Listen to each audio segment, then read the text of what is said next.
EPFO early pension rule, retirement से पहले भी ले सकते हैं पेंशन? क्या कहता है नियम? EPFO early pension rules. अगर आप भी ईपीएफओ में निवेश करते हैं तो यह आर्टिकल आपके लिए है। ईपीएफओ में आपको 58 साल के बाद पेंशन का लाभ मिलता है, लेकिन आप चाहें तो 58 साल से पहले पेंशन का फायदा उठा सकते हैं। आज हम आपको बताएंगे कि ईपीएफओ में अर्ली पेंशन को लेकर क्या नियम हैं। पढ़ें पूरी खबर। बिजनेस डेस्क, नई दिल्ली। EPFO rules. जॉब करने वाले कर्मचारी हर महीने अपनी सैलरी का फिक्स्ड अमाउंट ईपीएफओ में कंट्रीब्यूशन देते हैं। ईपीएफओ में रिटायरमेंट के बाद पेंशन का लाभ दिया जाता है। जब मेंबर की उम्र 58 साल की हो जाती है तब ईपीएफओ के नियमों के मुताबिक वह पेंशन ले सकता है। पेंशन का फायदा उठाने के लिए ईपीएफओ मेंबर को 10 साल तक लगातार कंट्रीब्यूशन करना होता है। पेंशन की कैलकुलेशन योगदान राशि के साथ सेवा के आधार पर की जाती है। ईपीएफओ अपने मेंबर्स को अर्ली पेंशन का ऑप्शन भी देता है। इसका मतलब है कि यूजर 58 साल से पहले भी पेंशन का लाभ उठा सकते हैं। अर्ली पेंशन के नियम। ईपीएफओ के नियम के अनुसार 50 साल से 58 साल के बीच कर्मचारी अर्ली पेंशन का ऑप्शन सेलेक्ट कर सकते हैं। आपको बता दें कि 58 साल से पहले पेंशन लेने में पेंशन राशि कम हो जाती है।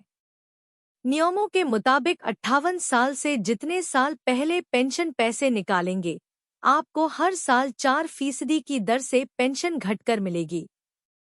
इसे ऐसे समझिए कि आपने 56 साल में अर्ली पेंशन के लिए क्लेम किया है तो आपको केवल मूल पेंशन राशि से 92% हिस्सा ही पेंशन मिलेगा। हर साल की 4% हिस्सा यानी 2 साल में 8% हिस्सा घटकर आपको मिलेगा। अर्ली पेंशन क्लेम के लिए आपको कॉम्पोजिट क्लेम फॉर्म भरना होगा और फॉर्म 10D का विकल्प चुनना होगा। 60 की उम्र पर बढ़कर मिलेगी पेंशन।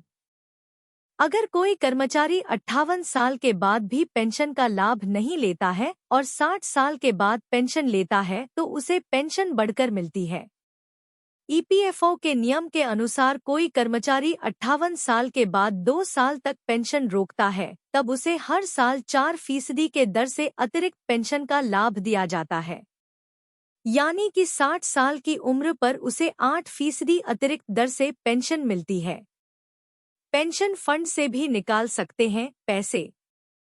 अगर आपने 10 साल से कम अवधि के लिए ईपीएफओ में योगदान किया है तो आपको पेंशन का लाभ नहीं मिलेगा।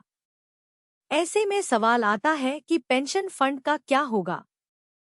इसका जवाब है कि अगर आप नौकरी नहीं करना चाहते हैं तब आप पेंशन फंड से पूरी निकासी कर सकते हैं।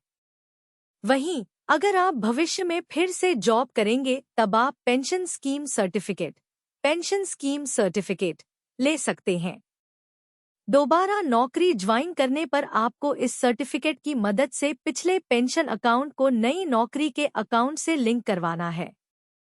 अब इससे नौकरी की 10 साल अवधि कम हो जाएगी और आप पेंशन के हकदार भी बन रहेंगे। पेंशनर की मौत के बाद किसे मिलती है पेंशन? फैमिली पेंशन के बारे में जानें। पूरी डिटेल। पेंशन पाने के लिए भारत सरकार द्वारा की स्कीमें चलाई जाती हैं। कुछ ऐसी स्कीमें भी होती हैं जहां लोगों इन्वेस्टमेंट करके अपने और अपने परिवार के भविष्य को सुरक्षित रखते हैं। इन्हीं में से एक स्कीम फैमिली पेंशन भी है। किसी भी इंसान के लिए फाइनेंशियली स्टेबल होना बहुत जरूरी होता है। ऐसे में हर इंसान को अपने और अपने परिवार के लिए पहले से ही निवेश या पेंशन की व्यवस्था कर लेनी चाहिए। पेंशन पाने के लिए भारत सरकार द्वारा की स्कीमें चलाई जाती हैं। कुछ ऐसी स्कीमें भी होती हैं जहां लोगों इन्वेस्टमेंट करके अपने और अपने परिवार के भविष्य को सुरक्षित रखते हैं। इन्हीं में से एक स्कीम फैमिली पेंशन भी है। किसी भी संगठित क्षेत्र में काम करने वाले लोगों को 60 साल बाद पेंशन दी जाती है। लोगों की सैलरी में से डीए का 12% हर महीने उनके पेंशन फंड में जमा होता है और इतना ही कंट्रीब्यूशन एम्प्लॉयर द्वारा भी किया जाता है। जब कोई व्यक्ति रिटायर हो जाता है तब एक तय राशि के तौर पर व्यक्ति को पेंशन दी जाती है, लेकिन अगर किसी भी कारण से व्यक्ति की मृत्यु हो जाती है, ऐसी स्थिति में व्यक्ति के परिवार वालों को पेंशन दी जाती है। यह पेंशन पाने का हकदार वही व्यक्ति होता है जो किसी कंपनी में 10 साल से नौकरी कर रहा हो। कौन होता है फैमिली पेंशन का हकदार? फैमिली पेंशन पाने के लिए ईपीएफओ द्वारा क्राइटेरिया तय किया गया है। इस क्राइटेरिया के हिसाब से किसी व्यक्ति की मृत्यु के बाद उसकी पत्नी या पति को फैमिली पेंशन दिए जाने का प्रावधान है। इस प्रावधान में 2 बच्चों को भी लाभ दिया जाता है। अगर बच्चों की उम्र 25 साल से कम है तो ऐसे में दोनों बच्चों को 25 से 25% हिस्सा पेंशन में से दिया जाता है। वहीं पत्नी को 50% हिस्सा दिया जाता है। व्यक्ति की मौत के बाद अगर उसका पार्टनर दूसरी शादी कर लेता है, ऐसी स्थिति में बच्चों को दी जाने वाली पेंशन 50% से बढ़कर 75% हो जाती है। बच्चों के शारीरिक रूप से अक्षम होने पर बच्चों को पूरी जिंदगी पेंशन दी जाती है। इसके अलावा व्यक्ति अगर शादीशुदा नहीं है तो मृत्यु के बाद व्यक्ति के माता-पिता को भी पेंशन लाभ मिलता है। ईपीएफओ पेंशन क्या 58 साल की उम्र से पहले भी ले सकते हैं पेंशन?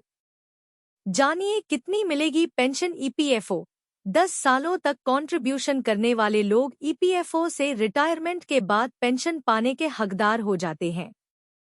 आम तौर पर ईपीएफओ से ये पेंशन 58 साल की उम्र पर मिलती है, लेकिन आप चाहें तो 58 की उम्र से पहले भी पेंशन क्लेम कर सकते हैं। ईपीएफओ अगर आप नौकरी पेशा हैं तो हर महीने ईपीएफ में कंट्रीब्यूशन करते होंगे। लगातार 10 सालों तक कंट्रीब्यूशन करने वाले लोग ईपीएफओ से रिटायरमेंट के बाद पेंशन पाने के हकदार हो जाते हैं। आम तौर पर ईपीएफओ से ये पेंशन 58 साल की उम्र पर मिलती है। पेंशन की गणना सदस्य की पेंशन योग्य सेवा के आधार पर की जाती है, लेकिन अगर कोई व्यक्ति चाहे तो 58 वर्ष से पहले या बाद में भी पेंशन ले सकता है।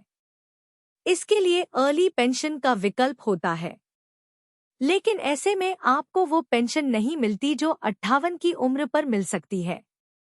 जानिए ईपीएफओ पेंशन से जुड़े नियम। अर्ली पेंशन का ये है नियम। अगर आपकी उम्र 50 साल से 58 साल के बीच है तो ही आप अर्ली पेंशन के लिए क्लेम कर सकते हैं, लेकिन इसमें आपको पेंशन कम मिलती है। आप 58 साल की उम्र से जितने पहले पैसा निकालेंगे, आपको हर साल के लिए 4% की दर से पेंशन घटकर मिलेगी। मान लीजिए कि कोई ईपीएफओ सदस्य 56 वर्ष की आयु में घटी हुई मासिक पेंशन को निकालने का फैसला करता है, तो उसे मूल पेंशन राशि का 92% 100% 24 मिलेगा। अर्ली पेंशन लेने के लिए आपको कंपोजिट क्लेम फॉर्म भरना होगा और अर्ली पेंशन के लिए फॉर्म N10D का ऑप्शन सेलेक्ट करना होगा। 60 की उम्र पर मिलेगी बढ़ी हुई पेंशन। अगर कर्मचारी 58 वर्ष के बाद भी नौकरी में है तो वो अपनी पेंशन को 2 और सालों यानी 60 साल की उम्र तक के लिए रोक सकते हैं और 60 की उम्र तक पेंशन फंड में अपना अंशदान जारी रख सकते हैं। ऐसे में कर्मचारी को ज्यादा पेंशन लेने का विकल्प मिलता है। नियम के मुताबिक 58 साल की उम्र के बाद हर साल 4% की अतिरिक्त दर से पेंशन मिलती है।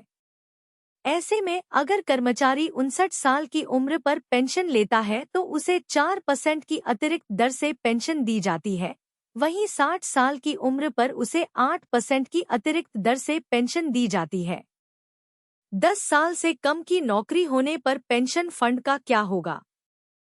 अगर आपकी नौकरी की अवधि 10 साल से कम है और उसके बाद आपने ईपीएफओ में कोई योगदान भी नहीं किया तो आप पेंशन के हकदार नहीं होते। ऐसी स्थिति में आपके पास 2 विकल्प होते हैं। पहला, अगर आप नौकरी नहीं करना चाहते हैं तो आप पीएफ की रकम के साथ पेंशन की रकम की भी निकासी कर सकते हैं। दूसरा विकल्प ये है कि अगर आपको लगता है कि आप भविष्य में फिर से नौकरी ज्वाइन करेंगे तो आप पेंशन स्कीम सर्टिफिकेट ले सकते हैं। ऐसे में आप जब भी नई नौकरी को ज्वाइन करेंगे तो इस सर्टिफिकेट के जरिए पिछले पेंशन अकाउंट को नई नौकरी में जुड़वा सकते हैं। इससे नौकरी की 10 साल अवधि में जितनी कमी है उसे अगली नौकरी में पूरा कर सकते हैं और 58 की उम्र में पेंशन पाने के हकदार बन सकते हैं।